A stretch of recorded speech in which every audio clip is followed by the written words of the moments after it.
আপনি কি জানেন একবিংশ শতাব্দীর এই সময়টাকে এন্টি ইন্টেলেকচুয়াল টাইম বলে।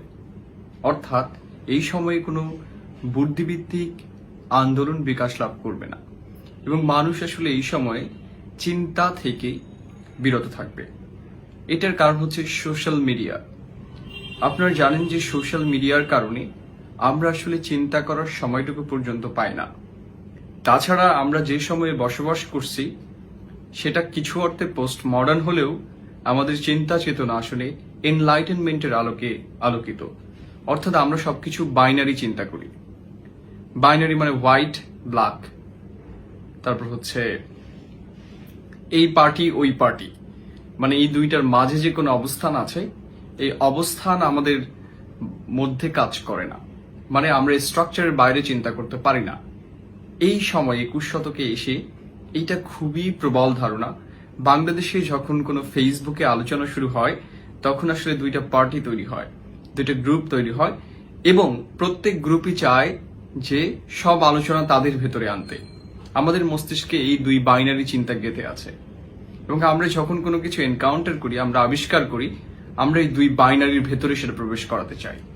যেমন আমি যদি কোনো কথা বলি যেটা কোনো পার্টির হয়তো পলিসিকে সমর্থন করে বা তার পলিসির সাথে মিলে গেছে, তখন সবাই চিন্তা করবে হায় হায় এই ছেলে তো ওই পার্টি করে।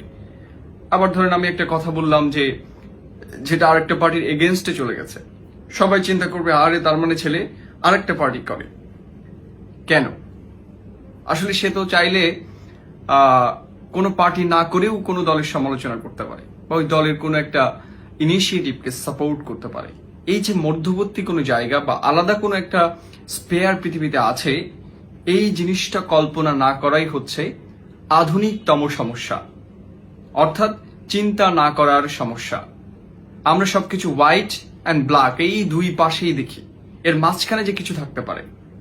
অর্থাৎ আমরা পার্টিজান পলিটিক্স এবং পলিটিক্যালিটি,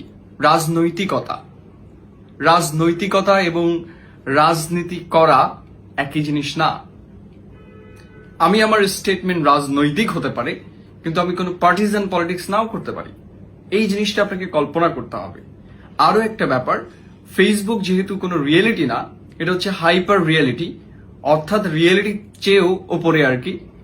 এখানে এমন একটা জায়গায় তৈরি হয়েছে যেখানে আসলে কোনো আলোচনা জমাট বাঁধে না।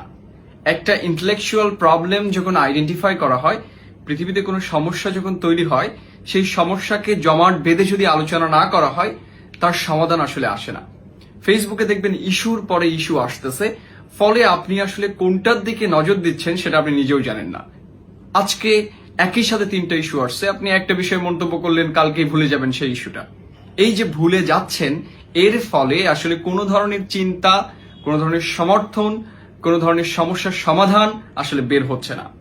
ফলে ফেসবুক বা সোশ্যাল মিডিয়াগুলো একটা এন্টি ইন্টেলেকচুয়াল প্লেস তৈরি করেছে যেখানে এসে কোনো ধরনের বুদ্ধিভিত্তিক আলাপ আসলে সম্ভব নয়।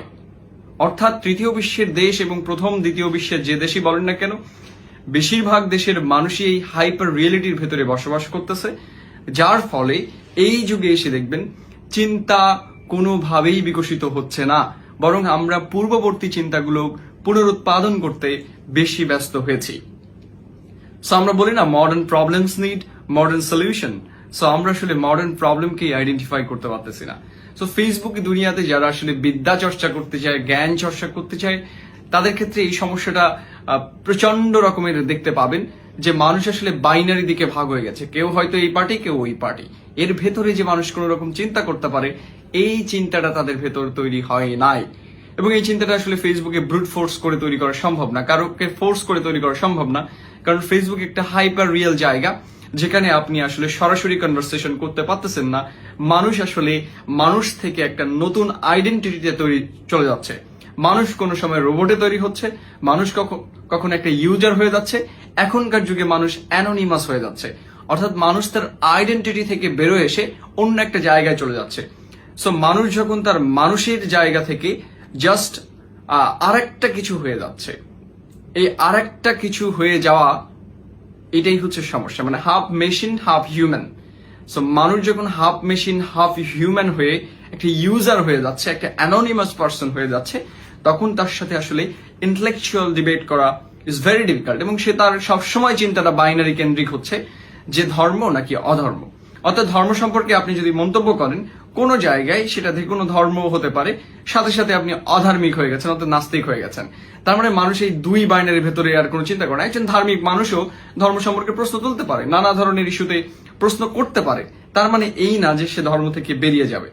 এই যে চিন্তা আমরা করতে পারতেছি না, এটাই হচ্ছে এই সময়ের সব থেকে বড় সীমাবদ্ধতা।